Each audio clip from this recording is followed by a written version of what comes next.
하나님 오늘도 주신 말씀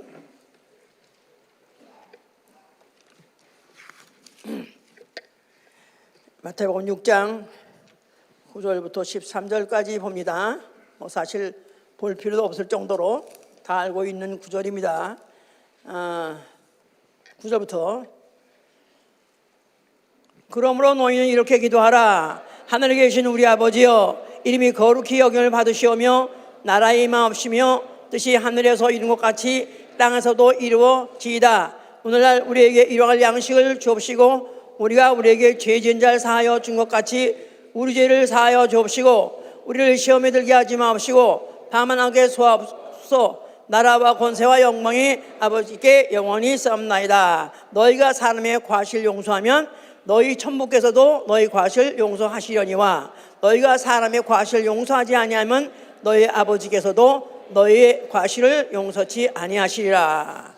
자, 하나님은 모든 영의 아버지가 되시다. 하나님은 모든 영의 아버지가 되시다. 하나님은 모든 영의 아버지가 되시다. 하나님은 모든 영의 아버지시다. 히브리서 12장 9절 얘기입니다. 하나님은 모든 영의 아버지가 되시다. 자, 그는 자기 뜻대로 진리의 말씀으로 자녀를 낳으시고, 야고보 1장 18절 얘기입니다. 자기 뜻대로 진리의 말씀으로 자녀를 낳으시고, 그는 자기 자녀에게 최고의 기업을 유업으로 남기시는 분이십니다. 자, 우리의 신앙은 나 영혼의 아버지가 하늘에 계심을 믿음입니다.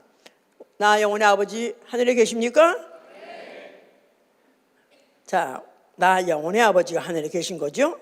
예, 만약에 오늘 아버지를 모신 분이 있으신데 한국에서 마침 다니러 오신 아버지가 들으면은 갑자기 웬 너 아버지가 내가 한국에 살러 왔는데 하늘에 계시다 그러냐 해서 어쩌면 좀 당황할런지 모르겠지만은 분명히 나 영혼의 아버지입니다. 나 영혼의 아버지는 하늘에 계시다고 믿는 것이 우리의 신앙이고, 우리의 신앙생활은 나 영혼이 육체를 떠날 때 조물중 첫 열매가 되어 아버지 집에 들어가기 위해서 아버지 뜻대로 사는 생활, 이게 우리의 신앙생활입니다. 여기 그걸 분명하기 위해서 야고보 1장 18절을 읽으세요. 371면입니다. 야고보 1장 18절.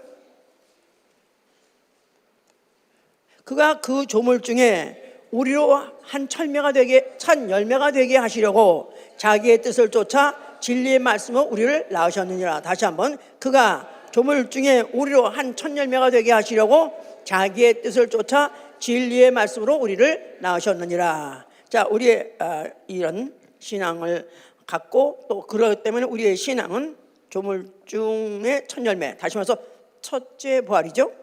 첫째 부활을 통해서, 첫째 부활에 참여해서 아버지 집에 가기 위해서 이 땅에 사는 동안에 아버지 뜻대로 사는 생활, 이게 바로 우리의 신앙생활인 것입니다. 자, 오늘은 나 영혼의 아버지에 대해서 말씀을 나눌 것입니다. 나 영혼의 아버지. 아버지. 예, 아버지. 아버지는 보통 세상에서도 아버지, 아버지가 날 낳으시고 어머니가 날 낳으시고 아버지가 날 고우시고 그래가지고 아버지가 하여튼 나를 영혼을 낳았다. 어머니가 낳으면서도 아버지가 낳았다, 그 말이에요. 사실 그 말이 맞습니다. 왜냐하면 아버지는 그 피와 함께 그 피 안에 있는 씨, 성씨까지 그를 주심으로 인해서 그로서 자녀를 낳으시죠. 그래서 그 피로서 자녀를 낳으시고, 낳으심으로 인해서 나 존재의 근원이 되시는 거죠. 나는 어디서 받는가? 나는 내 아버지에게서 낳음 받았다. 이렇게 이제 보통 다 알고 있습니다. 그렇기 때문에 보통 이제 그 아버지들, 그 가족에서는 어떻게 하면은 자기의 가문과 혈통, 그것을 그 자녀에게다가 자랑스럽게 남겨주길 원해요. 유업을 주길 원한다, 그 말이죠. 특별히 이제 유럽의 유명한 왕실들, 기사들, 이런 사람들은 자기의 피를 블루 블러드라고 말해요. 별다른 피다. 보통 세상에 상것들의 피는 그냥 빨간 피지만 자기 피는 다르다. 그래서 블루 블러드라고까지 말한다고 그래요. 그만큼 자기네는 구별되어 있는 그런 혈통으로서 그 혈통을 유지하는 것, 그 혈통을 그 후손에다 남겨주고 그 바로 그것을 가문의 영광으로 알고 살게 하려고 바로 그들의 이제 소원이 그렇죠. 예, 보통 아비들, 부모들은 다 자식을 어떻게든지 낳아서 훌륭한 자식으로 키우려고 합니다. 그래서 하여튼 어릴 때부터 잘 기르기 하기 위해서는 초달을 아끼지 않는다. 회초리, 매도 아끼지 않고 때려가면서 키우죠. 요새는 뭐 하여튼 그걸 뭐 인권인이 해가지고 그걸 죄 막는 바람에 그것도 지금 못하고 있는 미국은 말할 것도 없고 거의 모든 나라 다 지금 그렇게 되어가고 있어요. 한국 부모들의 그 특별한 그 자식에 대한 사랑은 뭐로 나타나냐면 과외학부모로 나타나요. 어떻게 하지? 남이 안 시키는 거 아니면 더 시키면서 하더라도 그걸 뒷던져내라고 애를 써서 지금 그 부모들이 앞으로 은퇴하면 어떻게 사나 그러면서 생애 어떤 앞으로의 계획을 세운 데 있어서 굉장히 차질을 갖고 있는지 알면서도 결국 그 과외를 끊질 못하고 있다 합니다. 결국은 보통 생활의 반을 과외 공부로 되는 그런 집들이 이렇게 많다고 그래요. 뭐 그거 안 되다 보면 아버지는 뭐 어디 중동에 가든지 또 어느 공사판에 가서 일하고 그래서 기러기 아빠라고 그러죠. 기러기 아빠. 예, 돈 벌어다 갖다 자식한테 먹여주게 자기는 또 가서 또 보러 가고 이런 그런 부모들도 있다고 그래요. 예, 하여튼 과거에도 우리 어릴 때 하여튼 그때만 해도 많은 아버지들이 중동의 공사판에 나가 있었습니다. 한참 이제 박정희 정권 이후에 많이 중동에 많은 공사들이 거세 많은 수술 받아가지고 그때 많은 사람들이 그렇게 공사해 가가지고 많이 병도 걸리고 죽기도 하고 할 정도로 하면서도 그렇게 하여튼 공부를 시켜가지고 실제로 오늘날 예수 본교가 아니라 오늘날 한국이 많이 오늘날 많이 사실 그런 모든 재력이 많이 생긴 거고 문화 발전이 된 건 사실이에요. 지금 미국 청소년으로서의 재소자, 소위 말해서 미국에 지금 감옥에 갇혀 있는 청년들 그런 사람들의 그 통계를 보면은 70% 이상이 거의 다 아버지 없는 사람들, 아버지 부재자, 아버지 없는 애들, 아버지가 누군지도 모르고 태어나고 나중에 있어서 할지라도 이혼해가지고 아버지 없이 자란 애들 그런 사람들이 거의가 다 감옥에 있는 사람들이다 한다면 과연 어떤 한 어린 인생이 태어나서 어떤 가정에서 누구의 교육을 받고 누구의 품에서 자라냐에 따라서 결국 인생이 결정된다는 그런 생각한다면 정말 가정이 중요하고 아버지가 너무나 중요하죠. 오늘 무슨 날이죠? 이거 다 아시네. 예. 예. 우리는 지난번에 했잖아. 우리 한국인은 우리 부모가 한꺼번에 우리 어버이날 그래가지고 어머니 아버지 해가지고 우리 한꺼번에 이제 하는데 미국 사람들 꼭 이렇게 아버지 날을 따로 만들어요. 그래서 가만히 생각해 볼래. 왜 미국인들은 아버지 날을 따로 정했나? 가만히 생각해 보니까 그것도 뭐 처음부터 옛날부터 정한 것 같지는 않고 이제 아마 세월 지내다 보니까 가정이 깨져버리고 아비가 없이 살다 보니까 정말 그 범죄하고 불우한 그런 아이들이 결국 나중에 인생을 망치는 것들을 보다 보니까 뭐가 문제냐? 아버지가 중요하다. 그러니까 아버지 날 특별히 제정해서 아버지를 부치게 올려줘서 아버지가 책임감을 느끼도록 하려고 그랬지 않았는가.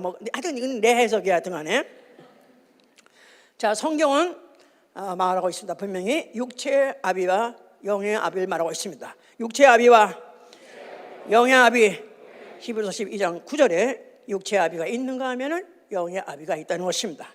오늘 제가 말씀드리려는 것은 영혼의 아버지에 대해서 말씀드리려고 그래요.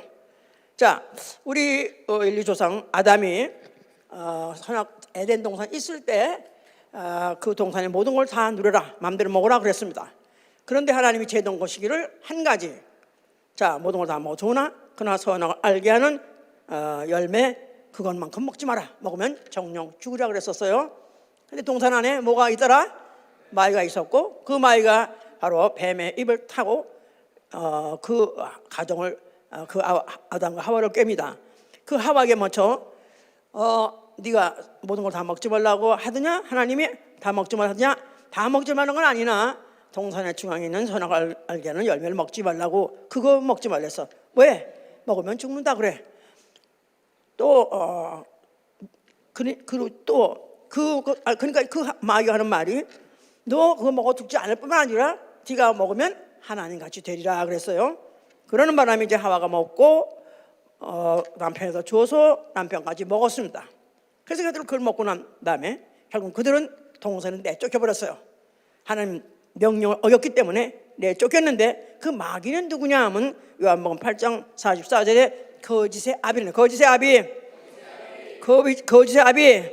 자, 그래서 거짓의 아비가 거짓말을 해서 먹어도 안 죽는다, 먹으면 하나님 같이 된다 하는 바람에 그들이 속아서 먹었기 때문에 결국 그들은 거짓의 아비에 속아가지고 마귀의 자식이 됐다고 요한복음 8장 44절에 너희는 거짓 아비에게서 났으니 너희는 마귀의 자식이라고 했어요. 마귀의 자식. 그래서 전 인류는 다 마귀 자식 된 것입니다. 다 전 인류는 아담 하나가 범죄함으로 전 인류, 그 이후에 태어난 모든 후손들은 다 마귀 자식이 되어버렸어요. 자, 마귀란 뜻이 뭐죠? 마귀는 디아볼로스예요. 디아볼로스. 쐐기를 박아서 파멸시키다. 하나님과 인류, 하나님과 영적 존재 아담과 쐐기를 박아가지고 결국 그것 때문에 멸망할 수밖에 없고 사망할 수밖에 없는 그런 일을 역할을 하는 것이 바로 마귀입니다. 근데 그 마귀가 결국은 인류를 범죄하게 함으로 인해서 인류가 느끼는 증상이 뭐냐면 유리방황이라고 지난주에 얘기했어요. 유리방황. 어디로 가야 될지 무엇을 해야 될지 모르고 방황하는 그런 존재가 되어버렸다 그 말이에요.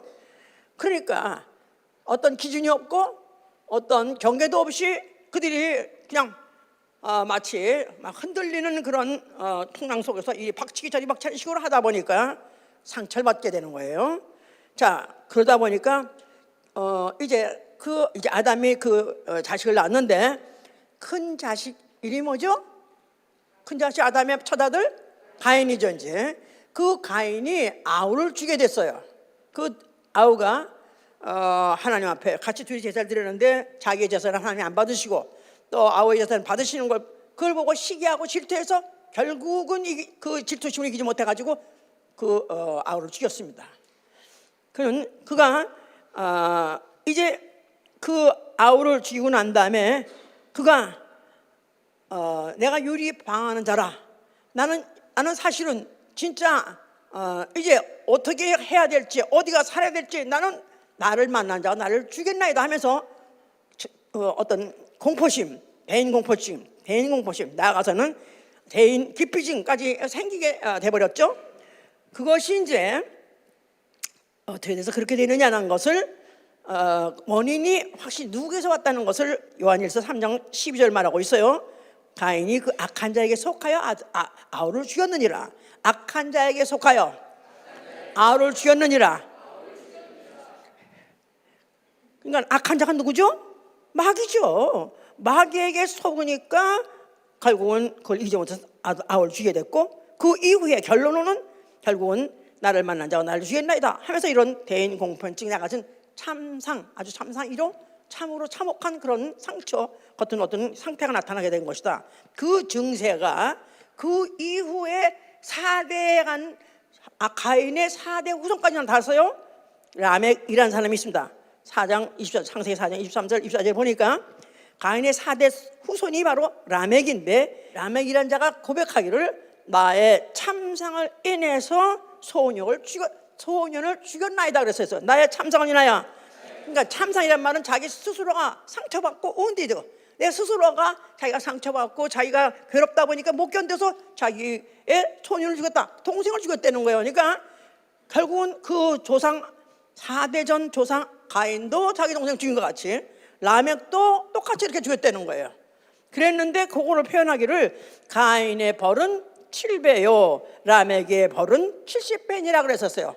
가인의 벌은 7배요 라멕의 벌은 70배니라. 그러니까 가만 가면서 인류는 점점 발전하고 좋아지는 것이 아니라, 돌이키는 것이 아니라 점점 더 나빠지고 점점 더 험악해지고 더 참혹해진다는 것을 보여준 것이다 그 말이에요. 자, 하나님이 이제 그 가인을 통해서 그 가인의 후손까지는 이렇게 설명을 하시고, 하나님이 이제 아브라함을 부르셨습니다. 아브라함은 바로 가인이 죽인 아벨 대신에 하나님이 주신 셋이라는 아들 줬어요. 근데 그 셋의 후손이에요. 바로 그래서 아브라함에게다가 언약하시기를 너는 열국의 아비가 되니라. 이제부터 내가 새롭게 조상을 널 삼겠다, 그런 뜻이죠. 그래서 이제 물론 영적으로는 아니지만 육체적으로는 그런 열국의 아비를 삼겠다 그랬었어요. 그러면서 나는 네 후손의 하나님이 되리라 그러셨어요. 자, 그러면서 또 약속하시기를 나는 가나안 땅을 너에게 기업으로 주리라 하면서 언약을 했습니다. 자, 이제 이렇게 언약을 받고 나서 먼저 아브라함이 이삭 낳기 전에 이스마엘이라는 이스마엘부터 낳았죠.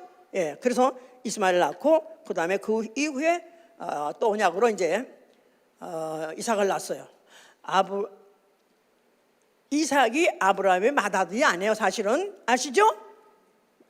미용? 아브라함 이삭만 들어가지고 갑자기 또 이스마엘을 왜 나오나?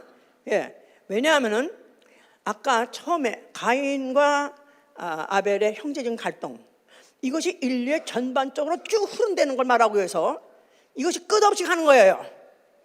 오늘 끝에 결론을 낼 것도 결국은 그렇게 가는 거예요. 그게 하나의 흐름이 돼버렸어요. 자, 이건 누구 때문에 그런다 그랬죠? 마귀가 들어오니까 가장 가까워야 될 형제끼리 원수가 되고 갈등하는 것이 그것이 아주 그야말로 고대 때부터 확실하고 분명하고 절실하게 나타난 것이 뭐냐면 이스마엘과 이삭의 그 관계다 이 말이에요. 이스마엘은 원래 아브라함의 부인. 근데 이제 사라가 아이가 없다 보니까 그냥 하다못해 종을 남편에 붙여줘가지고 자식을 낳으십시오. 그래서 씨를 말리면 안 되니까 그래서 아들 낳으라고 했는데 아들을 낳았어요. 그게 바로 이스마엘이죠. 그래서 먼저 아들 낳았는데 그 후에 이제 언약으로 약속으로 해서 이삭을 낳았어요. 나이 차이가 한 14년 된다고 그래요. 차이가 많아. 그런데 이 종의 새끼가 자기 진짜 아들 갖다가 막 구박을 하는 거야. 데리고 놀리고 아니면 그걸 갖다가 괴롭히고 하니까 사라가 너무 화가 나가지고 저 종갓나 새끼가 우리 자식을 이렇게 놀리고 괴롭히고 있니? 저걸 내쫓으라 막 그랬어요. 그러니까 참 이 아브라함이 너무 고민이라 이거 어떻게 하면 좋나. 그 고민하고 있는데 하나님이 뭐라고 그랬냐면은 사라가 말하는 대로 그래도 해라. 사라가 말하는 대로 그래 쫓아내라. 마음대로 해라. 왜냐하면 이삭으로 낳는 자라야 내 신이라고 했어요. 이삭으로 낳는 자라야 내 신이라. 이 성경을 믿는다면은 지금 오늘날에 있는 바로 이스라엘이라는 민족과 또 그 이슬람이라는 그 민족의 갈등은 없었을 거예요. 그런데 이걸 안 믿기 때문에 그대로 갈라져가지고 지금까지도 지금 싸우고 있는 것이고, 중동의 불신은 지금도 사그러지 않고 있는 것이고, 언제 털지 모르는 게 지금 일어나고 있는 거죠. 무슨 말인지 아셨어요? 자, 이런 것이 지금까지도 계속 내려오고 있는데, 자, 하나님이 이제 이스라엘이라는 아브라함의 후손, 그 다음에 야곱, 이스라엘, 그에게다가 율법을 주셨어요. 출애굽시켜가지고 그들에게 율법을 줬죠. 그 율법의 그 계명이 몇 가지요? 610가지. 하여튼 많은 계명 중에서 10계명 대표로 10계명 중에서 5계명부터 10계명까지는 다 누구에 대한 계명이냐 하면 부모를 공경하라 5계명, 그 다음에 6계명부터 10까지는 다 형제 이웃에 대한 계명이에요.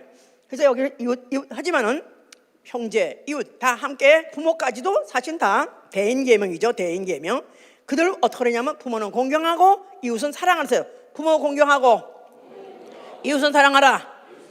자, 좋은 말씀이죠. 자, 그런데 이것이 그렇게 해서 지키려고 애를 쓰고 하면서도 불구하고 사랑하려면 가까이 가야 되고 접근해야 되고 가까이 있어야 되는데, 사실은 그 부모나 형제가, 가까운 그 부모와 형제가 경계의 대상인 거예요. 사랑하려면 가까이 해야 되겠죠. 그런데 가까이 할 수 없는 것이, 혹시 이 사람이 만약에 내가 잘못한 걸 봤다면, 날 봤다면 이 사람이 고발할 거니까. 율법은 그걸 법을 정했어요. 율법은. 그래서 뭐라고 정했냐면은 만약에 증인이 그 본일을 진술하지 아니하면, 목격자가 그 본일을 진술하지 아니하면 그 허물이 그에게로 돌아가니라. 그러니까 만약에 내 형제가, 내 시스터가, 내 브라더가 진짜 내 혈통이다 이거야. 그런데 그가 만약에 다른 사람을 갖다가 만약에 죽였다 이거야. 그걸 내가 혹시 봤다 이거야. 아니 쌍둥이 형제랄지라도 그게 만약에 어떤 사람을 죽이는 걸 내가 봤다 이거야. 그럼 이제 형제를 사랑해야 되는데 어떻게 되는 거죠? 형제를 사랑해야 돼? 아니면 이걸 갖다 내가 고발해야 돼? 고발해야 되는 것입니다. 아니면 자기가 그 죄를 자기가 써야 되니까, 자기가 그 죄를 갚아야 되니까. 그러니까 율법은 이웃을 사랑하라 명하나 한편으로는 이웃을 경계하게 한다. 경계 대상이라. 아버지도 경계 대상, 어머니도 경계 대상, 형제도 다 경계 대상이야. 그러니 얼마나 이중적인 그런 역할을 하려니까 사실은 진실한 사랑이 나올 수 없는 거겠죠? 알아들었어요? 예. 그래서 거기다가 또 플러스 이제 또 이방인은 아예 가까이 하지 말라 하면서 서로 통하지 말라. 그래서 서로 통하지 말라. 뭐 같은 자리에 앉지도 말고, 같이 살지도 말고, 같이 서로 통혼도 하지 말고, 결혼도 하지 말고. 왜냐하면은 이방인하고 가까이 했다가는 그가 자기의 이방 신으로 늘 끌고 나갈 테니까 거의 쫓아가지 않도록 금했어요. 그러니까 형제도 경계의 대상이요, 이방인도 경계의 대상이요. 그러니까 결국은 이들은 하여튼 그 말씀대로 살라고 애를 쓰면 쓸수록 사실은 고립되는 거죠. 점점 의롭게 하려면 점점 이웃을 기피하게 되고 점점 고립하게 되는 거죠. 결국 이런 가운데에서 이스라엘의 패망이 왔습니다. 이스라엘이 결국 결정적으로 주권을 잃어버리고 결국은 망하게 된 그 동기가 어디서부터 올라갈 수 있냐면은 솔로몬 때부터 시작한 거예요. 물론 그 전에 개인들이 한 것도 많지만 솔로몬이 결정적으로 결국 하나님이 그 나라를 갖다가 망하게 하는, 그 이스라엘 나라를 갖다가 망하게 하는 동기를 잡았습니다. 왜냐하면 솔로몬은 그가 너무너무 나라가 태평성세, 나라가 전쟁도 없이 너무너무 그 성전도 잘 짓고 또 나라는 전쟁도 없고 그래가지고 태평성도를 이뤘었어요. 그러면서 문제는 뭐였냐면은 이방의 여인들 각 족속들, 아주 수없는 족속들을 그들 다 철을 데려오고 처첩을 시켰어. 그러니까 그냥 왕비 뭐 후궁 그렇게 많아. 수백 명이야. 완전히 정말 그 밤마다 신방하느라 얼마나 힘들었을까. 결국은 그래서 그가 그렇게 지혜로웠었는데, 그 사람이 원래 지혜로웠지 않았었어요? 유명하잖아요, 솔로몬의 그 지혜는. 근데 그 지혜로웠었는데 결국은 이방을 가까이 하지 말라는데 이방을 가까이 함으로 인해서, 계명을 어김으로 인해서 판단력이 흐려져가지고 결국은 그들이 각각 온 히위 족속, 무슨 어디 족속 너무 많아. 그 족속마다도 다 그들이 갖고 온 신들을 다 섬기게 했어요. 그래서 주상을 섬기질 않는가, 거기 제사를 지나지 않는가, 허용했어. 하나님께서 거기에다가 이제 네가 네 아비와 달리 네가 이렇게 악행을 하고 있으니 내가 너를 갖다가 당장 정말 죽여버리기 합당하나 네 애비를 생각해서라도 내가 너는 갖다 네 대인을 하지 않겠다. 그 대신에 네 다음 때는 내가 네 나라를 빡 뺏으리라 그랬어요. 아닌 게 아니라 그 아들 다음 때, 솔로몬 아들 다음 때, 르호보암 때부터 갈라지기 시작해가지고 결국은 남북 왕국이 갈라져 버렸고 수없이 싸우고 수없이 서로 죽이고는 이랬었어요. 그러니까 같은 한 그 야곱의 후손으로서, 그들이 유대인으로서도 그들이 그와 같이 12아들 형제들, 같은 지파, 같은 족속, 혈통인데도 불구하고 그들이 수없이 싸우다가 결국은 그들의 먼저 북왕국이 먼저 망했고 남왕국이 망했고, 그러면서 약화가 되고 약세가 됐어요. 그러면서 다른 나라들이 쳐들어오고 계속 하다가 결국은 이제 남북왕국이 차례다 망해버렸습니다. 결국은 한 혈통임에도 불구하고 그들이 서로 간에 그렇게 서로 미워하고 결국 죽이다가는 결국 나라까지 결국 망하게 된 것이다. 자, 이렇게 했으나 결국은 이제 아직까지도 예루살렘 성전은 있었고 또 그나마 유다의 지파와 소수파들은 다시 또 돌아와서 예루살렘 근방에서 모여서 있으면서 그래도 유다 나라의 다윗의 나라의 회복, 다윗의 나라의 그 영광을 다시 회복하기를 원하는 나를 기다리고 있으면서 성전 근방에서 제사를 지내고 살고 있었을 때 바로 예수 그리스도라는 이가 나타나셨다 그 말이에요. 예수와 성전에 나타나서 뭐라고 말씀하셨어요? 자, 그가 헐라고 하는 성전, 바로 손으로 지은 예루살렘 성전, 바로 솔로몬이 지은 그 솔로몬 성전, 바로 그 성전을 헐어버려라. 그 성전 안에 있는 이름은 무슨 이름? 여호와 이름이고, 그 여호와 이름을 받고 그 여호와께서 받은 계명을 받은 그 이스라엘은 뭐예요? 그들은 이스라엘은 받은 그 영을 종의 영이라. 종의 영, 종의 영. 들어온 가운데서 하나님을 억지로 섬기고 율법을 계명을 억지로 지키는 그런 들이기 때문에 그들이 받은 계명을 종의 영이라고 말해요. 그러면서 또 한편 그걸 갖다 몽학 선생이라고 말해요. 커피터면 안 지키면 싹 때려줘 가지고라도 지키게 하는 그런 종의 영을 받았던 것이다. 그래서 그들이 계명을 지키되 두려움 가운데 지켰습니다. 그들이 이제 그런 가운데서 그들이 그렇게 지키는 이유는 하나님이 그들에게 약속하신 기업이 뭐냐면, 이스라엘에게다가 하나님이 약속하신 기업이 뭐예요? 하나님이 이스라엘에게다가 약속하신 기업, 아브라함과 이삭과 야곱과 그 후손에게다가 약속하신 기업이 뭐죠? 가나안 땅을 너에게 기업으로 주라 그랬어요. 가나안 땅을 너에게 기업으로 주리라. 자, 그러니까 이 기업은 끝났다. 이 지상의 땅, 가나안 땅을 기업으로 주자는 이미 이 시대는 끝났다. 예수께서는 헐어버려라. 내가 죽었다가 다시 부활할 때 일어날 그 성전 안에 있는 이름, 무슨 이름이죠? 예수와. 그 이름, 바로 그 이름을 이제 너희에게 그 이름으로 계명을 줄 것인데, 그 계명이 뭐냐면 진리다 이 말. 진리란 뜻이 하나님의 법이란 뜻이죠. 예수 그리스도의 말씀이요, 예수 그리스도의 법이에요. 그 내가 진리를 너에게 주리라. 그런데 그들이 받을 영을 뭐냐면, 이스라엘이 받은 영은 종의 영이고, 너희들이 그때 받을 영을 뭐라고 하냐면 양자의 영이라. 양자의 영. 예, 이걸 로마서 한번 8장을 읽고 가시면은 조금 더 이해가 쉬울 겁니다. 12절부터 보시면,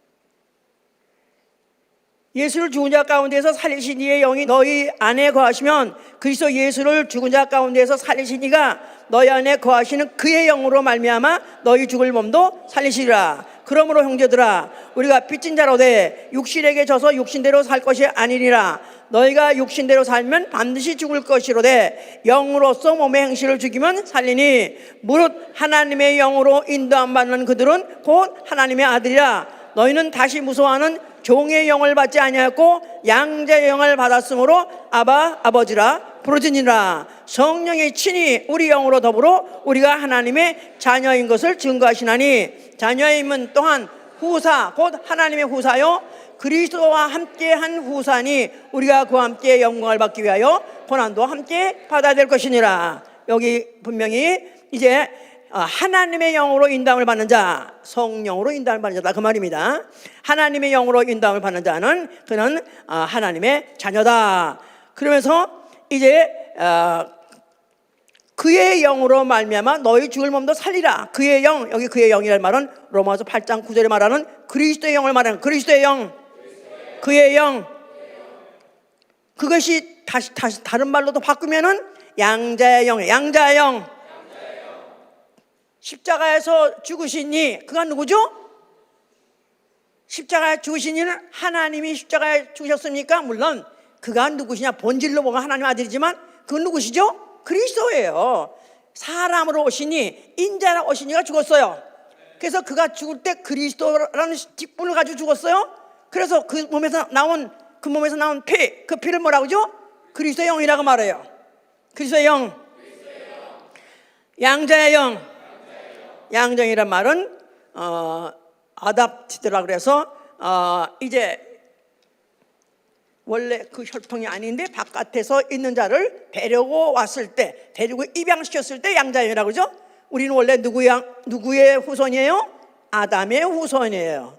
그랬는데 이제 그 아담의 후손을 따라서 만약에 그 붙어 있으면 결국 지옥 가는 영혼들을 그를 입양을 해서 이제는 그에게다가 그 하나님의 자녀가 되게 할 때 그에게다가 피를 흘려 주어서 피를 주입시키면 그가 바로 받은 피를 아들의 영이라 하고 양자의 영이라는 것이고 그리스도의 영이라 하는 것이다 그 말이에요. 자, 그래서 하나님의 영으로 인도함을 받는 자, 성령으로 인도받는 그들은 곧 하나님의 아들이라. 그래서 이젠 다시는 종의 영을 받지 아니하고 다시는 율법을 받은 게 아니라 양자의 영을 받았으므로 우리는 하나님을 아바, 아버지라 부르짖느니라. 성령이 우리 안에 들어오면 우리 안에 있는 영, 무슨 영? 무슨 영? 나는 영적 존재다. 어떻게 해서 영적 존재가 된 것이죠? 첫째 아담의 후손이기 때문에, 그죠? 첫째 아담 선악과 먹고 범죄한 그 첫째 아담의 후손이니까 우리 원래 첫째 아담의 영을 유전받은 거예요. 그런데 이제 예수의 피, 그리스도의 영, 양자의 영을 받고 나면 이제부터 나는 더 이상 첫째 아담의 영이 아니라 이제는 바로 예수 그리스도 그 몸에서 나온 그리스도의 영을 받고 하나님 아들에서 받은 그 영을 받았기 때문에 우리는 하나님의 자녀라는 것을 누가 증거해 주신다고요? 성령이 증거해 준다는 거예요. 아멘. 나는 그게 막 믿어지는 사람, 내 안에 예수가 있어서 나는 하나님의 자녀가 됐다는 막 믿어지는 사람 손 들어보세요. 아멘. 어떻게 이렇게 잘 믿어? 아니 봤어? 아직 그 피검사 해봤어? 그냥 믿어져요. 막 믿어져요. 어떻게? 성령이 내 안에 증거해 주기 때문에 그렇다 이 말이에요. 아멘. 할렐루야. 자, 이렇게 확실하게 이제 우리가 그런 그것을 좋은지 안다면은 이제 예수가 하신 말씀이 모든 게 다 이제 이해가 되는 거예요. 그런데 실제로 그 당시에는 이해가 안 됐습니다.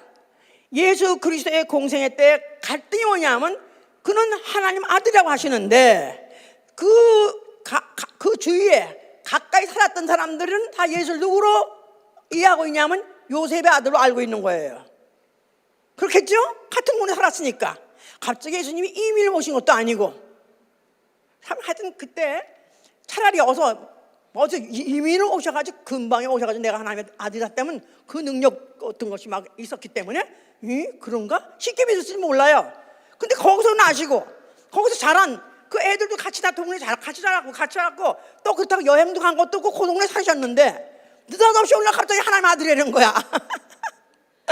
그런데 그 입에서 나온 말씀을 들어보니까 은혜스럽더라. 그래서 그의 입에서 나온 말씀은 은혜스러운데 아니 이가 요셉의 아들 아니냐? 어떻게 요셉의 아들이 어떻게 마리아의 아들이 저렇게 어떻게 은혜스러운 말을 하지? 막 그때 헷갈려 했어요. 그러면서 그 뒤 사람들이 요한복음 6장 42절에는 그 부모가 우리와 함께 우리가 그 부모를 아는데 또 그의 형제도 다 아는데 어떻게 그가 자기를 하늘에서 내려왔다고 하느냐? 헷갈리게 하는 거죠. 헷갈리게. 참 왜 헷갈리게 하셨을까? 안타까워요. 예? 다 뜻이 있는 거죠. 그렇게 할 이유가 있는 거죠. 자, 그러면서 이제 예수께서는 너희는 내가 한 말이 어째서 내 말을 믿지 않느냐? 너 안 믿어지냐? 왜 그런지 아냐? 너희 아비가 마귀니라 그런 거야. 거기다가 안 믿어지는 걸 또 네 아비까지 마귀라 했으니 얼마나 또 시험 들겠어 진짜. 너희 아비가 마귀니라. 그러면서 그때 하는 말이 아니 우리가 왜 아비가 마귀야? 우리 아비는 아브라함인데 이렇게 또 말하는 거예요. 이제 자기 조상 아브라함인데 그러니까 그래 나도 너희가 아브라함 후손인 나도 안다. 그런데 왜 네 조상 아브라함은 나한테 이렇게 안 했는데 너희는 어쨌든 나한테 이렇게 하느냐? 이? 언제? 아니 아브라함은 나한테 이렇게 하지 않았는데 너희는 왜 나한테 날 죽이려 하느냐? 이렇게 말하니까 너 나이가 몇 살인데 갑자기 아브라함이 널 이렇게 했다고냐? 그래서 이제 그거 가지고 싸우는 거예요. 이제 그거 가지고 이제 요한복음 8장 보세요. 어떻게 했는가? 요한복음 8장 44절에 보시면은 목사님이 괜한 소리 하는 거 하나 없다고. 이보다 더 많은 내용이 있어도 줄여가지고 취약해서 1시간에 하려고 줄여서 하는 거예요. 그러니까 내가 여기서 한마디도 못 치면 안 돼. 예? 44절 보시면요. 너희는 너희 아비 마귀에서 났으니 너희 아비의 욕심을 너희도 향하고자 하느니라. 저는 처음부터 살인한 자요 진리가 그 속에 없는 으로 진리에 서지 못하고 거짓 말할 때마다 제 것으로 말하나니 이는 저가 거짓말장이요 거짓 아비가 되었습니다. 아까 말했죠. 내가 진리를 말함으로 너희가 나를 믿지 아니하노다. 너희 중에 누가 나를 죄로 책잡겠느냐? 내가 진리를 말하며 어찌 나를 믿지 아니하느냐? 하나님께 속한 자는 하나님 말씀을 듣나니 너희가 듣지 아니하면 하나님께 속하지 아니하였고 누구한테 속했다고요? 거짓 아비한테 속했다는 거예요. 유대인들이 대답해서 가로되 우리가 너를 사마리아 사람이라 또는 귀신이라도 하는 말이 맞지 않냐? 너는 이방인 사마리아 사람 아니면 너는 귀신 들렸다. 어떻게 그런 말을 우리한테 할 수 있느냐? 하고 말씀하니까 49절에 예수께서 대답하시되 나는 귀신 들린 것이 아니라 오직 내 아버지를 공경하며 오늘 너희가 나를 무시하는도다. 나는 내 영광을 구치 아니하나 구하고 판단하신 이가 계시니라. 진실로 진실로 너에게 이르노니 사람이 내 말을 지키면 죽음을 영원히 보지 아니하리라. 유대인들이 가로되 지금 네가 귀신 들리는 줄 아노라. 아브라함과 선지자들도 죽었거늘 내 말은 사람이 내 말을 지키면 죽음을 영원히 맛보지 아니하리라 하니 너는 이미 죽은 우리 조상 아브라함보다 크냐? 또 선지자들도 죽었거늘 너는 너를 누구라 하느냐? 하고 말았어요. 여기 이런 그 사람들이 갈등하고 반문하고 했던 것들이 너무 이해가 가죠? 54절 예수께서 대답하시되 내가 네게 영광을 돌리면 내 영광이 아무것도 아니로니와 내게 영광을 돌리시는 이는 내 아버지시니 곧 너희가 너희 하나님이라 칭하는 그이시니라. 아이고 이거는 가면 갈수록 더 하신 거야. 자기에게 영광 돌리는 너희가 하나님이라는 그 하나님이 나한테 영광 돌리는 거예요. 오마이갓, 가드락 더 세지고 더드락 이거 미치게 만드는 사람을 자 하시면서 너희는 그를 알지 못하되 나는 아노니 만일 내가 알지 못한다 하면 나도 너희같이 거짓말쟁이가 되리라. 나는 그를 알고 또 그의 말씀을 지키도다. 너희 조상 아브라함은 나의 때 볼 것을 즐거워하다가 보고 기뻐하느니라. 유대인들이 가로되 네가 아직 50도 못 되었는데 아브라함을 보았느냐? 미치고 환장하는 거야. 이거 정말 미쳤어. 이놈 정말 미쳤어. 아니 어떻게 자기가 50도 못 된 30몇 살에 어떻게 그 오래된 아브라함을 봤다 하느냐? 자꾸만 지금 몇천 년 전에 예수께서 가라사대 진실로 진실로 너에게 이르노니 아브라함이 나기 전부터 내가 있느니라. 아브라함이 나기 전부터 내가 있느니라. Before Abraham was, I am. Before Abraham was, I am. I am. I am. 이거 듣던 말이죠. 어디서? I am 무슨 뜻이죠?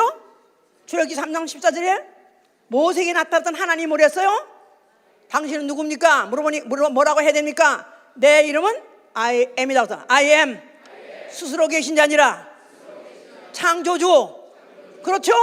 그러니까 이 가면 갈수록 더 어이없는 말을 하고 있는데 나는 너는 아브라함 봤냐? 본 정도가 아니야. 나는 아브라함부터도 먼저 있었느니라 아니라 있느니라.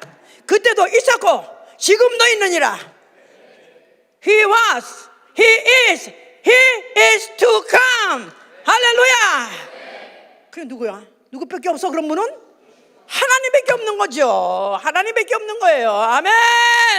자기가 하나님이라는 거야. 정울줄이라는 거야. 믿어지십니까? 자, 이렇게 과연 그렇게 하실 수 있는 분 정신병자 아니면 그렇게 할 수가 없는데 정신병자면 어떻게 이렇게 논리적으로 전개해가지고 이렇게 팍 하고 줄 수가 있느냐 이 말이야. 정신병자 이 말했다 저 말했다 정신없죠. 근데 예수께서는 그걸 몰아가려고 이렇게 그야말로 조직적으로 논리적으로 몰아가서 결국은 그 앞에 팍 무릎을 꿇게 해주시지 않느냐 이 말이야. 이 사람들은 못 알아들었기 때문에 결국 돌로 들어가서 쳐서 예수를 죽이려고 그랬어요. 예수께서는 피하셨다 그랬단 말이에요. 자, 그가 누구시냐? 여기서 우리는 먼저 그의 말씀 중에서 예수가 누구를 알아야 돼요? 창조주란 뜻이에요. 그분이 나는 창조주다. 나는 아브라함 이전에도 있었고 아담 이전에도 있었고 모든 만물을 지키기 이전부터 있었느니라 그 말이에요. 그래서 요한복음 1장 보시면 그 설명이 되는 거죠. 이제 요한복음 1장 밤낮 읽는 말씀이지만 아직도 이제 안 깨달은 사람이 있기 때문에 또 말하고 또 말하고 또 말하는 거야. 지금 1장 1절 태초에 말씀이 계시니라. 이 말씀이 하나님과 함께 계셨으니 이 말씀은 곧 하나님이시라. 그가 태초에 하나님과 함께 계셨고 만물이 그로 말미암아 지은 바 되었으니 지은 것이 하나도 그가 없이 된 것이 없느니라. 태초 이거는 영원전 시간에 모든 만물이 있기 전, 모든 만물이 있기 전, 하늘이 있기 전, 천사가 있기 전, 인간이 있기 전, 인간이 범죄하기 전, 그 영원전에부터 말씀은 계셨다는 것입니다. 이 말씀이 하나님과 함께 계셨으니, 하나님과 함께 계셨으니 바로 그가 누구시라고요? 곧 하나님이세요. 하나님이세요. 근데 바로 그가 태초에 하나님과 계셨고 만물이 그로 말미암아 지은 바 되었다. 만물이 그로 말미암아 지은 바 되었으니 그가 누구예요? 그가 누구예요? 만물이 그로 말미암아 지은 바 되었으니. 자, 그가 누구예요? 말씀이죠. 만물이 말씀으로 지은 바 되었죠. 창세기 때 하나님이 뭘로 지으셨어요? 말씀으로 있으라 하고 지었어요. 바로 그가 말씀으로 만물을 지었다. 그러니까 말씀이 곧 조물주다, 창조주다 그 말이에요. 그죠? 그렇죠? 여기까지 다 터졌어 이제. 그런데 14절에 말씀이 육신으로 우리 가운데 거하심에 그를 보니 그가 누구라고요? 독생자다 그 말이에요. 14절 자 보세요.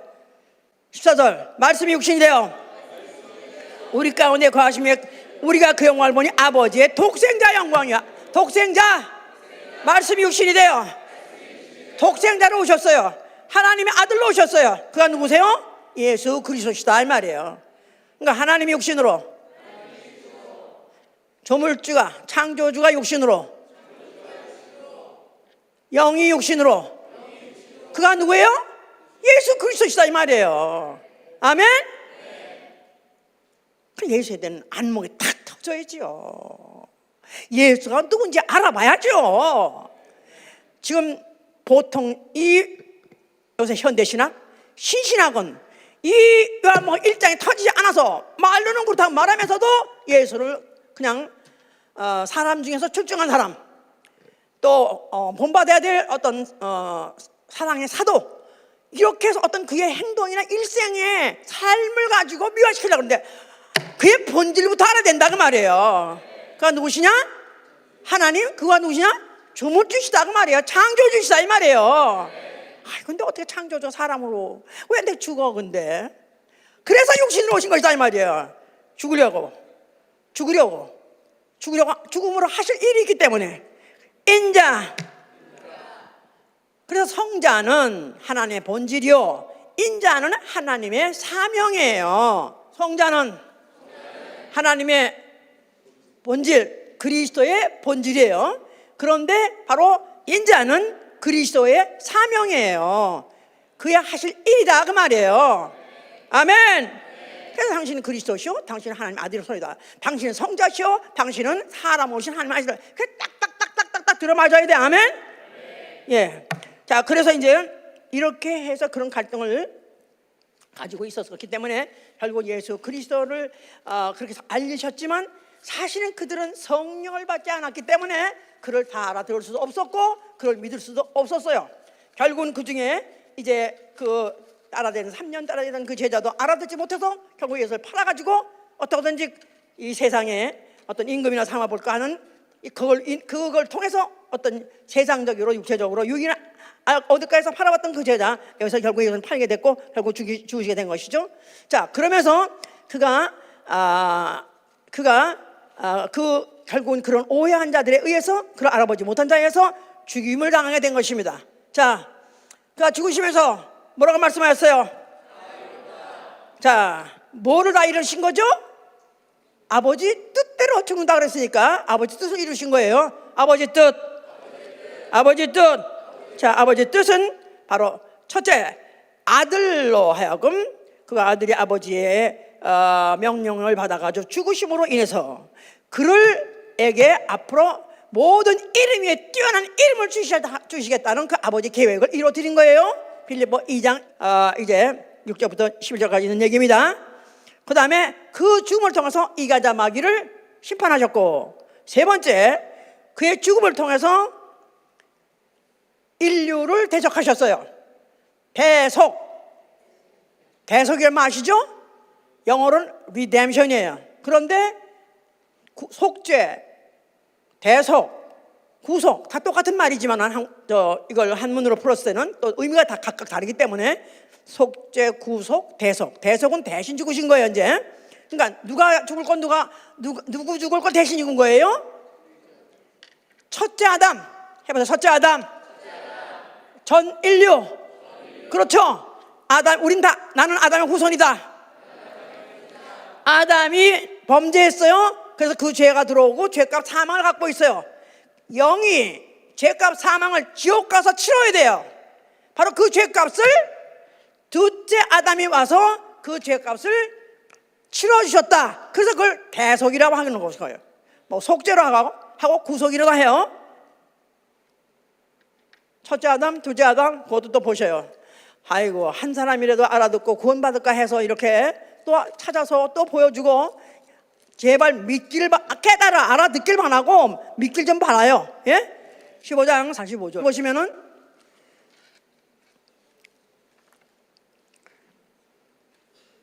(45절) 15장 45절.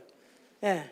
기록된 바 첫사람 아담은 산 영이 되었다 함과 같이 마지막 아담은 살려준 영이 되었나니, 첫사람 아담, 전 인류, 사는 영, living spirit, living being. 또 마지막 아담, second 아담, 둘째 아담이라 말하는 아담은 살려주는 영이다. 그래서 아담을 둘 말하고 있어요. 첫째 아담, 마지막 아담. 첫째 아담은 전 인류를 말하는 것이고, 마지막 아담은 예수 그리스도를 말하는 거예요. 마지막 아담. 왜 예수를 또 마지막 아담이라고 또 다른 이름을 또 붙여주는가? 이거 항상 이름은 의미를 갖고 있어요. 아담, 사는 영. 그러니까 전 인류는 living being, living spirit, 살 수 있는 기능을 갖고 있는 영. 그러니까 죄를 가지고 죄를 받아들였기 때문에 죄값이 들었기 때문에 죽을 수밖에 없는 영이다 이 말이에요. 그런데 마지막 아담, 나중에 온 아담은 살려주는 영, life giving spirit. 누굴 말하는 거예요? 예수 그리스도를 말하는 것이다. 예수 그리스도. 자, 그러니까 첫째 아담이 주어야 될 것을 마지막 아담 예수 그리스도가 대속하셨다 그 말이에요. 대속하셨어요. 그러니까 죄값을 치러줬어요. 그러니까 하나님이 바로 어떤 분이시냐면, 하나님은 의로우신 하나님, 재판장이신 하나님이시다 이 말이에요. 죄를 보면 반드시 죄값을 치르게 해야 돼요. 그렇죠? 덮어놓고 하나님 아들이 오셔가지고 용서해 주세요가 아니라, 말로 용서해 주신 게 아니라, 그가 첫째 아담이 죄진 것을, 그러니까 첫째 아담과 둘째 아담, 그러니까 먼저 오고 나중에 왔기 때문에 형제라 부르심을 부끄러워하지 않는다고 했어요. 형제라고 부르심을 부끄러워하지 아니하시니라.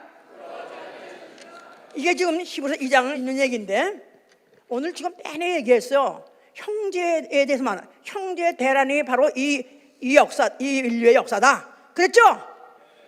그런데 이게 어디서부터 시작한 거냐면 아담부터 시작한 거죠. 아담이 범죄한 바람에 이게 인류에서 사람 속에서 이렇게 나타났었다 이 말이에요. 그런데 바로 이걸 결국은 해결해 준 거, 그러니까 첫째 아담의 그 죄를 둘째 아담이어서 헷갈려 갚아줌으로 인해서 죄값은 갚아드렸습니다.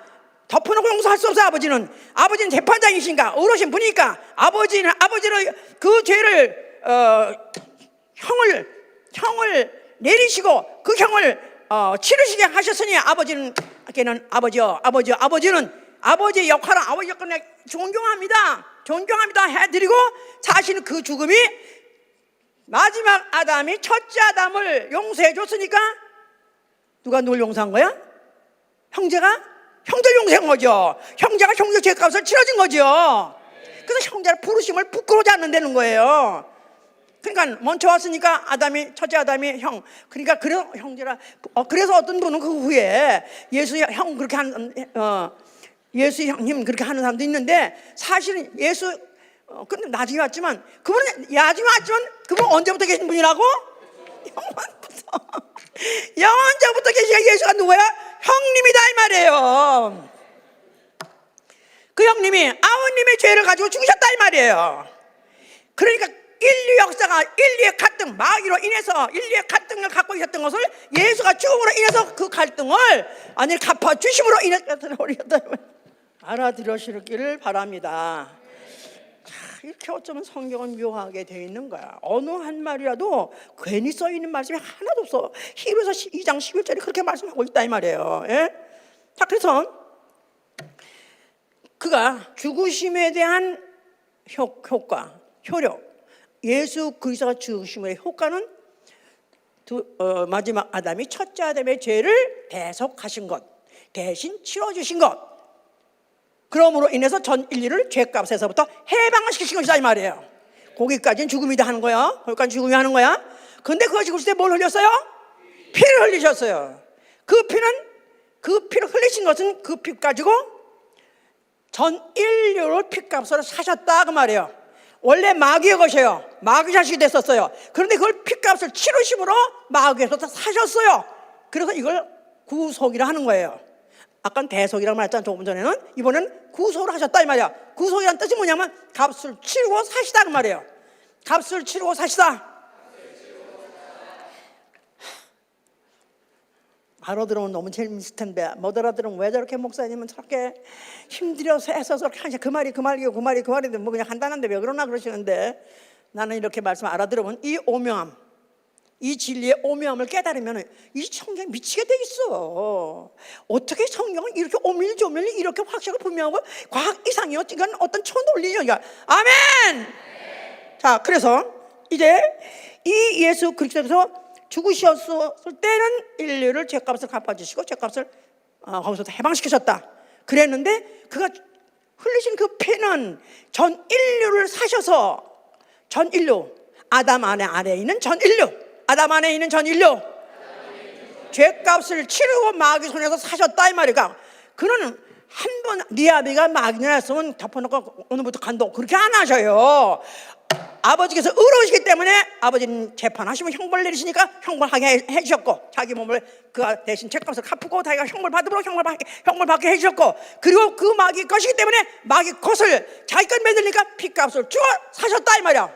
믿는 사람 아니 아담 안에 전 인류, 아담 안에 전 인류 다 사셨어요. 근데 누구 된 거야 이제? 누구 된 거야? 누구 된 거요? 예수가 사셨으니까 그리스도의 것이죠. 그런데 지금도 안 믿는 사람이 있어요. 안 믿는 사람이 있어요. 믿는 사람은 바로 그의 자녀가 하나님의 자녀가 되는 것이고 하나님의 후사가 되는 것이지만은 안 믿는 사람, 이미 죄값도 갚아줬고 그 피로 사셔서 소유주도 바뀌었어요 이제는. 그런데도 안 믿는 사람 이걸 뭐라 그래요? 이걸 탕자의 영이라 하는 것이다 이 말이에요. 탕자는 아버지의 아들 맞아요. 그 피가 있어, 그가 하나님의 아버지예요. 그런데 나가서 안 들어와 빌어먹을 놈이 이게. 응? 예수 안 믿는 사람은 빌어먹을 놈이다. 대저 싸다. 대저 싼 거야. 다 치러놨는데 죄값도 치러놓고 피도 흘려서 아들한 이름도 줬는데 이게 안 보고 들어오잖아. 그러니까 문제는 내가 아담의 후손 죄값 원죄, 내가 진 죄, 그 죄값 때문에 지옥을 가는 것이 아니라 이 사실을 내가 믿지 않냐고 영접하지 않냐고 회개하고 돌이켜서 아버지 집으로 돌아오지 않기 때문에 망하는 것이다 이 말이에요. 그래서 지옥 가는 것이다 그 말이에요. 그게 얼마나 답답합니까? 자, 예수께서 이와 같이 다 해놓고 하여튼 그는 죽으셨고 그는 하늘로 올라가셔서 아버지 집에 앉으셨으니, 아버지 집에 보좌에 앉으셨으니 그 보좌는 아버지와 함께 앉으셨다려. 아버지와 함께 앉으셨느니라.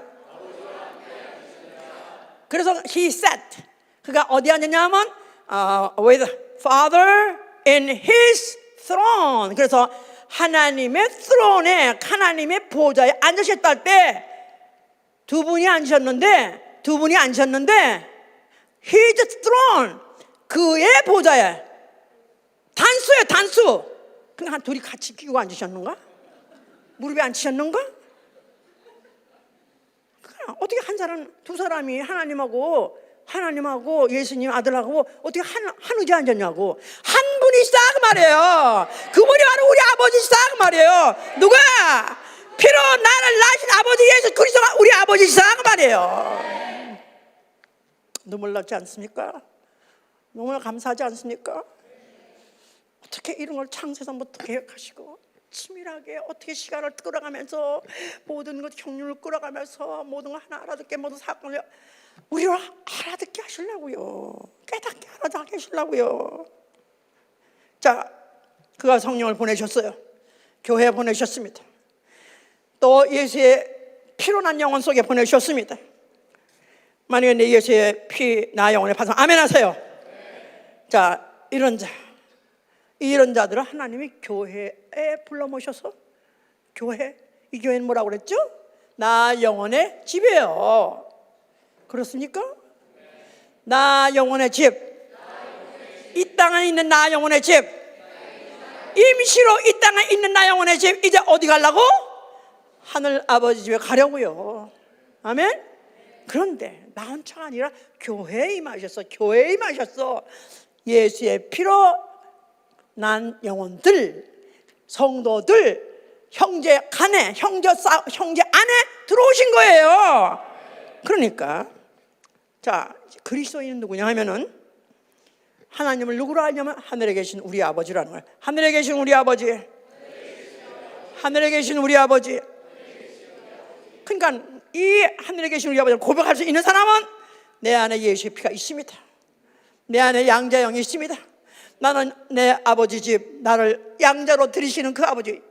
양자를 말하니까 한국식으로 어쩌면 이제 피가 다른데도 억지로 어떻게 할 수 있지 자식이 없으니까 서류상으로 되는 그런 양자가 아니라 이 땅에서 데려간다 그래서 양자형이고, 이 땅에서 아들의 몸을 통해서 자기의 몸을 통해서 나시나 그 피라는 자녀예요. 아멘.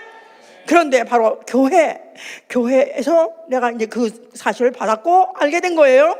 자, 그래서 아까 이제 성령이 바로 내 안에 있는 그리스도의 영으로 덜불어 하나님의 후사된 것을 증거해 준다 하지 않았었어요? 그러면 이제는 내가 이제 하나님의 후사가 되려고 하기 위해서는 영광을 받기 위해서는 고난도 함께 받아야 될지라. 그래서 우리는 앞으로 하나님의 후사가 될 것입니다. 이 땅에 있는 동안에 양자형을 받고 있는 자, 하나님의 자녀라는 자격을 갖고 있지만 이제 하늘나라 들어가면은 나는 하나님의 후사가 되리라. 하나님의 후사, 하늘나라를 상속받는 하늘나라를 기업으로, 하늘나라 이스라엘 사람들은 어디를 기업으로? 가나안 땅을 기업으로. 우리 하나님 자녀는 어디가 기업으로? 하늘나라 아버지 집을 기업으로 상속받을 것이다 그 말이에요. 아멘. 그 영광에 이르기 위해서는 고난이 있을 것이고 그 고난을 반드시 이겨야 되는 것입니다. 계시록 3장에 이기는 그에게 이기는 그를 내 보좌에 함께 앉게 하리라 하셨어요. 이기는 그는 내 보좌에 함께 앉으리라. 이겨야 된다는 거예요. 고난을 이겨야 된다는 거예요. 아멘. 어떤 시험에 어떤 고난이 올지라도 내가 만약에 정말로 아버지 집에 돌아가고 난 그것이 그 아버지 집을 후사를 받은 사람은 반드시 고난에 내가 온다. 어떤 시험과 고난 온다 할지라도 이길 것입니다. 아멘. 나는 이기리라. 어떤 고난인지 이기리라. 자, 두 번째, 이제는 예수께서 말씀하시기를 너희는 이렇게 기도하면서 그들에게 너희는 이제부터 하나님을 우리 아버지라 하라 하자. 우리 아버지. 하나님의 예수께서 하나님에 대한 개념, 창조주에 대한 개념을 우리한테 어떻게 주셨냐면 우리 아버지라고 주신 거예요. My father가 아니라, 영어로는 my father라고 그러고 하는 사람들이 있는지 모르지만은 반드시 our father입니다. 그래서 나는 퍼스널한 나의 아버지가 아니라 우리의 아버지시다 그 말이에요. 하나님은 우리 아버지가 되시다. 하나님은 우리 형제들의 아버지시다. 하나님은 형제가 있는 자의 아버지시다. 형제가 없는 자의 아버지가 아니라 퍼스널하게 나의 프라이빗하게 퍼스널 아버지가 아니라 그분은 우리의 아버지시다 그 말이에요. 만약에 내가 하나님의 아버지 하면서도 형제가 없다면 나아가서는 교회가 없다면, 속한 교회가 없다면 그는 바로 그 하나님하고도 관계가 없는 거예요.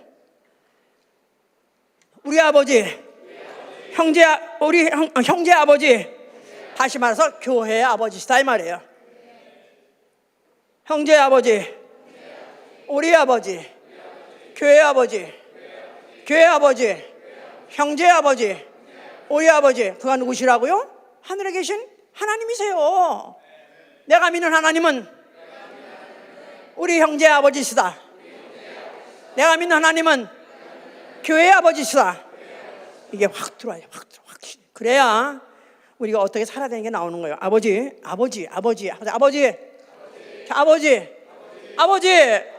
눈물 나 안 날라? 아버지, 특별한 어느 때 아버지가 나오냐면 죄 짓고 나면 아버지가 절로 나와요. 보통 때 예셔 뭐 도와달라 막 할 때는 막 예서 하다가 죄를 짓고 나면 아버지가 더 많이 나와. 그렇죠? 왜냐하면 아버지는 원래 아버지는 기능이 뭐예요?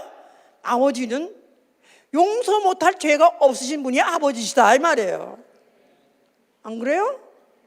아버지, 용서 못할 죄가 없으신 이 바로 그가 하나님 우리 아버지시다 이 말이에요. 그러니까 우리가 하나님을 믿는다. 우리 아버지는 어떤 죄도 용서하지 못한다. 그러니까 만약 그런 아버지를 내가 믿는다면은 너도 네 형제를 용서하라는 거예요. 그렇게. 우리 아버지가 어떤 분이라고요? 용서 못할 죄가 없는데 나는 내게 진 형제의 죄를 용서를 못한다 이 말이야. 그런 자가 아버지 하면은 나는 널 모르는 거야. 저는 차라리 이때 쫓아버려라. 옥절에 가둬라. 옥절에 내게서 그걸 갖다가 차라리 그러다가 옥절에 그걸 갖다 가둬버리리라. 그냥 이걸 깨달아야 돼요. 아버지는 어떤 분이시다? 내 아버지도 되시고 형제가 아버지 되시는 거예요. 형제. 이게 언제부터 이런 갈등을 예수께서 해결하신 거예요? 창세 때부터 있던 이 갈등을 예수가 죽으심으로 해결해 주신 것이고, 오늘날 그 피를 흘려서 우리 교회에 모았으니까 최소한도 만약에 믿는 자라면 이거를 반드시 계명으로 받아야 되는 것이고 지켜야 되는 것이다 이 말이에요. 형제의 죄는 몇 번까지 용서하면 하랴 하고 물어보니까 예수께서 뭐라고 말씀하셨어요? 77번. 77번. 몇 번이야 그러면? 490번이야? 490번 동일한 범죄. 뭐 오늘은 이제 내일 저자가 아니야. 똑같은 죄를 아이고 이 대가리 돌대가리 어떻게 똑같은 죄를 매일 짓냐? 100번까지도 용서하라는 거예요? 77번? 무한정으로. 누가 아버지가 너를 용서한 거? 얼마큼 용서한 줄 알아? 1만 달란트. 1만 달란트는 보통 국가의 예산만큼, 한 국가의 예산 이상 정도로 큰 돈이에요. 그 많은 것을 내가 죄를 용서해 줬으니 네가 너에게 500데나리온 그게 대소라고 못해? 해야 되는 것입니다. 우리 아버지 한번 돌아보세요. 우리 형제들 돌아보세요. 찌질이 나니 보야 뭐면 나니 밤낮 이런 실수 저런 실수 밤낮 잘 죄짓고 하더라도 아버지는 어떻게 하는 거예요? 그 죄를 용서해. 무한정.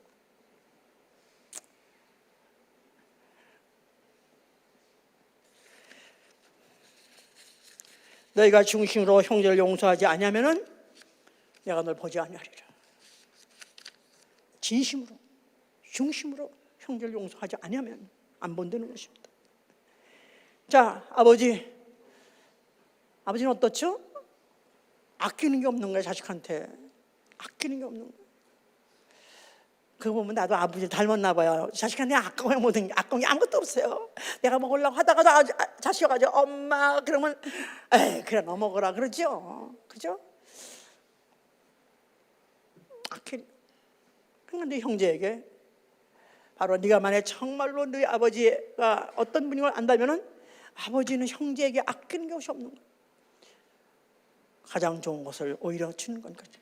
그래서 형제 중 가장 지극히 작은 자 한 자라도 아끼는 것이 없이 그가 줄일 때 먹이고 벗을 때 입히고 병들면 돌아보고 갇히면 돌아보고 가장 적은 자 하나에 한 것이 내게 한 것이니까 한 것입니다.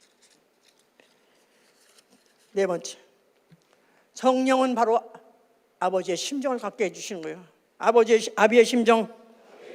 아비의 심정. 자, 우리 탕자 비유 아시죠? 예, 탕자가 그가 아비의 제사를 가지고 다 나가가지고 다 하랑방탕 다 탕진하고 그리고 굶어 죽게 됐어요. 근데 그가 그래도 죽일 만하자고 정말 마지막 순간에 가니까 이제 내가 차라리 굶어 죽느니 내가 차라리 아버지 집에 가서 면박을 만나 하니더라도 차라리 아버지 돌아가리라 돌아오는 것이죠. 그런데 아비는 그가 멀리서 자식이 돌아오는 걸 보고 치근히 여기시니라. 치근히 여기시니라. 자식이 돌아왔을 때 가짓거를 하고 집안 망신시키고 나가 가지고 나간 자는 다 없애고 그 탕진으로 돌아오는데도 불구하고 그에게 과거를 묻거나 이유를 묻지 않고 그냥 불쌍히 여기시냐고 뛰어나가서 그걸 영접했습니다. 바로 아비의 심정. 우리가 모든 사람을 볼 때 어떻게 봐야 되느냐? 아직까지 예수 안 믿는 전 인류는 다 누구라고요? 탕자예요. 탕자예요. 돌아만 오면 되는 거예요. 돌아만 오면 되는가?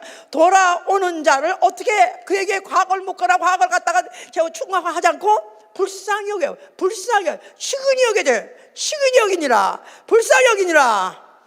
아멘. 자, 이 심정에 대해서 다윗이 그 절규한 것은 하면 이해가 갈 수 있어요. 다윗은 그 아들이 이제 물론 왕인 게 많이 있었죠. 그런 중에서 압살롬이라는 아들은 유난히 잘생겼고 유난히 똑똑하고 기대도 했던 그런 아들이었어요. 근데 그 아들이 그게 어쩌다가 보니까 그렇게 페르나가 돼버렸습니다. 그래서 그 인기가 남들한테 칭찬받고 하다 보니까 자기가 어떻게 하면 왕이 될까, 아비 죽기 전에 자기가 어떻게 하면 그 왕권을 찬탈할까 하는 그런 마음을 갖고 그 왕의 첩이 많았어요. 후궁들을 갖다가 또 이런 노천에서 보라는 듯이 아비한테 그 소문 들어가라고 아비가 화나게 하려고 그 후궁들을 보는 앞에서 동침을 했다 그랬었어요. 그냥 페르나 중에 페르나. 이런 망할 놈이 이런 더 이상 망할 놈이 없는 거야. 그런데 그게 아비의 또 권세를 탄탄하려고 하다 보니까 아비를 갖다 추격하기도 하고 하니까 그야말로 그 아비야말로 정말 몰골이 말할 것이 정말 최고로 불어나는 아비가 된 거죠.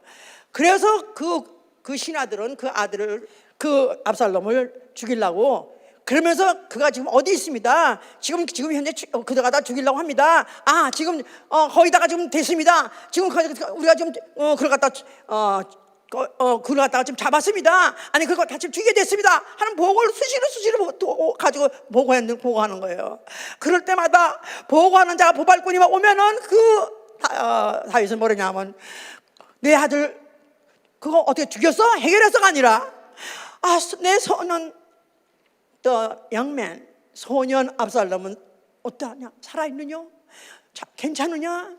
그러면서 아직까지도 자기의 목숨에 대해서 그가 위협을 느끼고 아니면 어떤 피해신하려는 게 아니라 그 아들의 목숨이 지금도 살아있느냐 그것만 걱정했다 그랬었어요. 내 아들 압살롬 잘 있느냐?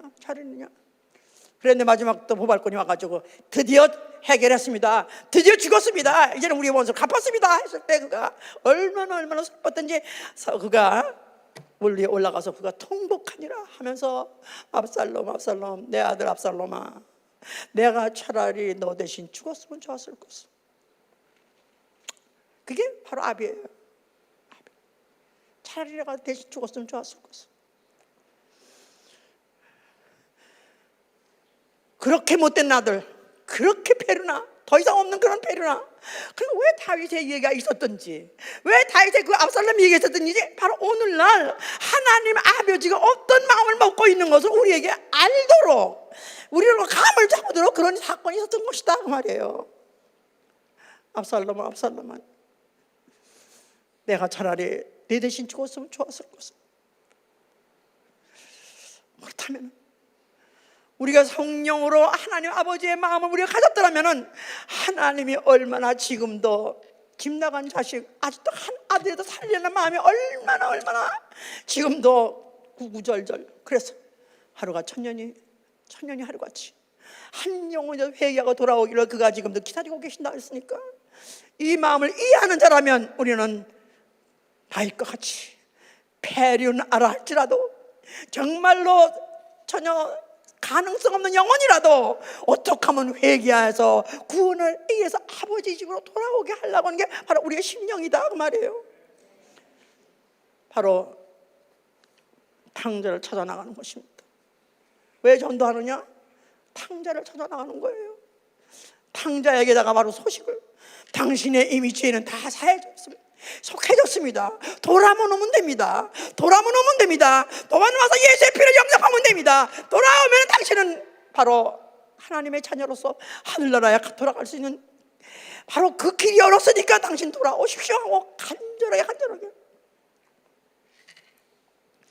그래서 마태복음 5장 43절부터 있는 얘기가 내 이웃을 사랑하라 하고, 또 내 구약 때는 내 이웃을 사랑하라 하고, 또 원수를 미워하라 했지만은, 그러나 이제는 내 원수도 사랑하고 너의 원수에게도 핍박하는 자도 기도하라. 그래서 이제는 우리에게는 원수가 없는 거예요.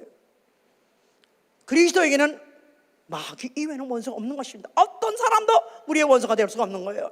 다 사랑해야 될 대상이요, 다 구원에 이르게 될 대상인 거예요. 그래서 우리가 정말로 하나님은 나 영혼의 아버지시다 해보세요. 그게 정확한 답이 아니에요. 하나님은 우리의 아버지가 된 우리 아버지시다. 하나님 나 영혼의 아버지 맞습니다. 만약 그것이 확실한 믿음을 갖고 있다면 하나님은 우리 아버지십니다. 하늘에 계신 우리 아버지, 하늘에 계신 우리 아버지, 하늘에 계신 우리 아버지. 집 나간 자식, 집 나간 동생, 철없는 동생 찾아 나서겠사오니 도와주시옵소서. 어떻게 하면 그들을 감동시켜가지고 아버지의 사랑을 알게 하고 아버지의 집을 알게 사모하게 해서 돌이키게 할 수 있게 하여 주시옵소서. 기도합니다.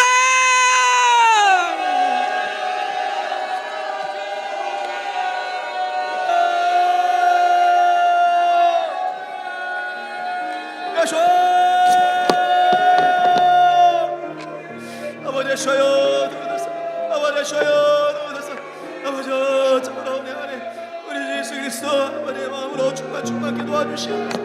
우리 예수 그리스도의 아버지의 심령으로 내 안에 충만케 도와주시옵소서. 아버지 하나님의 심령이 우리 내 안에 충만케 도와주시옵소서. 우리 심령으로 우리 예수 아버지가 되시옵소서. 아버지 주여 열어 도와주시옵소서. 우리 심령을 감동하시고 도우소서. 우리 예수 그리스도의 심령이 충만케 도와주시옵소서. 아버지 오늘 우리 심령이 내일부터 충만케 도와주시옵소서. 주 예수여 도와주시옵소서. 아버지 사랑하는 주님 앞에 형제자매 한 자리 크시는 생각하여 즐거운 찬송 부르네. 내 주 예수 원을 받아 모든 사람 내 몸같이 환난 근심 위로하고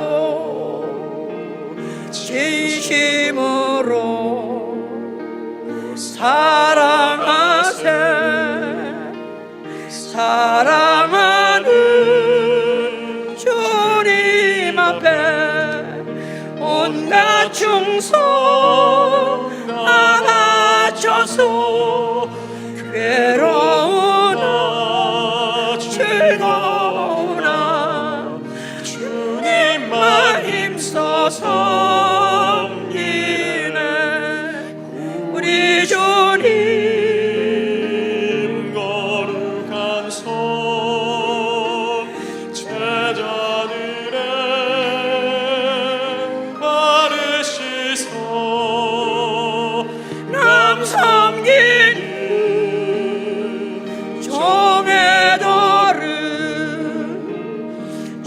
심령에 보이셨네. 사랑하는 주님 예수 같은 주로 섬기나니 한 피바다 한 몸에는 형제여 친구들이여 한 몸같이 진실하고 마음조차 하나 되어 우리 주님 크신 뜻을 지성으로. 자, 옆에 사람 손을 붙잡으세요. 장갑 낀 사람들은 벗고 다 손에 손을 잡으시고 형제 자매가 서로 손을 잡고 아버지가 보시고 싶은 장면, 오늘 주의 나라가 하는 날에 나 영원히 아는 자들이 아버지 집에 돌아왔습니다. 형제가 있는 아버지 집에 돌아왔습니다. 우리 형제, 우리 자매는 한 피바다 한 형제 된 자들입니다. 이제부터 우리 못난 우리 마음, 우리의 이 까칠한 이 못난 이 심정, 우리의 모든 것을 하나님 아버지 사랑 앞에 녹아버리게 해주시고 사랑으로 하나 되게 하여 주시옵소서. 사랑하는 주님 예수 같은 주로 섬기나니 한 피바다 한 몸이는 형제여 친구들이여 한 몸같이 친밀하고 마음조차 하나 되어 우리 주님 크신 뜻을 지심으로 준행하세. 자, 옆에 사람 보고 하세요. 형제자매 얼굴을 보고 하세요. 사랑하는 주님 앞에 형제자매 한 자리에 크신 은혜 생각하여 즐거운 찬송